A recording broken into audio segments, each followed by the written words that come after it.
아는 기자 시작하겠습니다. 대통령실 출입하고 있는 정치부 조영민 기자 나와 있습니다. 자, 조 기자. 네. 오전에 대통령 정책실장이 이 구체적인 수치까지 언급을 하면서 이 상속세율 이하를 언급했었습니다. 그런데 오후에 분위기가 좀 달라진 것 같습니다. 정리를 좀 해보면요. 이 성태윤 정책실장의 오늘 아침 방송 인터뷰의 핵심은 크게 두 가지였습니다.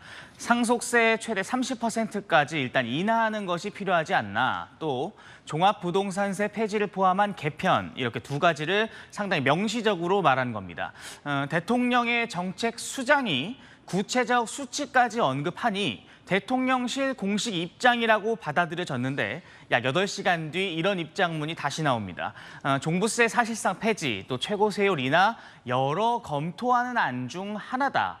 종부세 상속세 개편은 7월 이후에 결정할 거다라면서 수위가 조절된 겁니다. 아하. 대통령실의 입장문에 나오는 이 표현, 여러 검토하는 안 중에 하나다.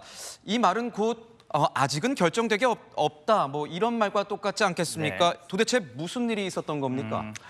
정책실장이란 이 직급에서 구체적인 수치까지 던지면서 방송에 나와 발언을 하면 그건 대통령실 내에서 어느 정도 무르익고 또 정리가 된 정책 추진으로 보는 게 통상적인 판단입니다. 그런데 저희가 오늘 정책실장이 언급했던 이 구체적 수치들과 또 정책들을 들고 대통령실 또 정부 측 이 경제 라인의 문의를 좀 해보면 묘한 온도차가 좀 느껴진 것도 사실입니다. 모든 세금은 세수 증감 규모, 국민 세액 부담의 변화, 지방 재정에 미치는 영향을 고루 봐야 한다라거나 결정된 것도 없고 보고받은 것도 없다 등의 말들이 나왔습니다.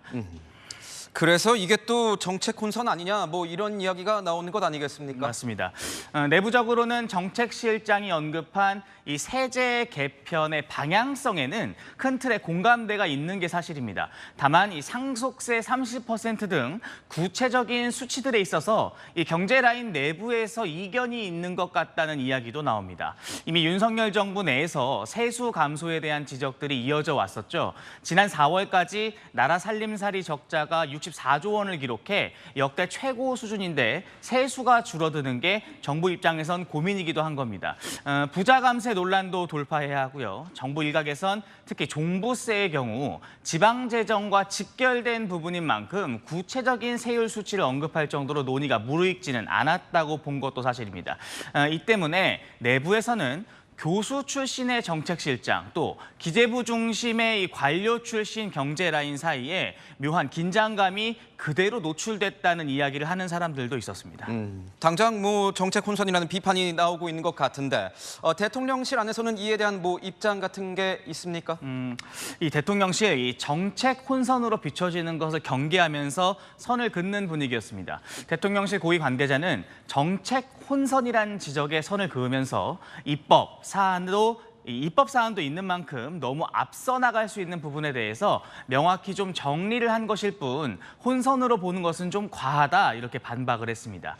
정책실장 입장에서 방향성을 조금 구체적으로 말했을 뿐이고 향후 법 개정 등 넘어야 할 절차들이 많은데 너무 앞선 신호를 줄 수 있는 부분에 대해서 명확히 좀 정리를 한 것뿐이라는 겁니다. 다만 이 정책실장은 정책 추진 분야에 있어 용산 대통령실의 거의 최고 정점에 위치한 자리입니다.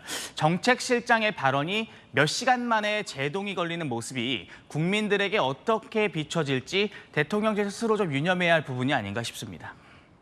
네, 잘 들었습니다. 지금까지 아는 기자였습니다.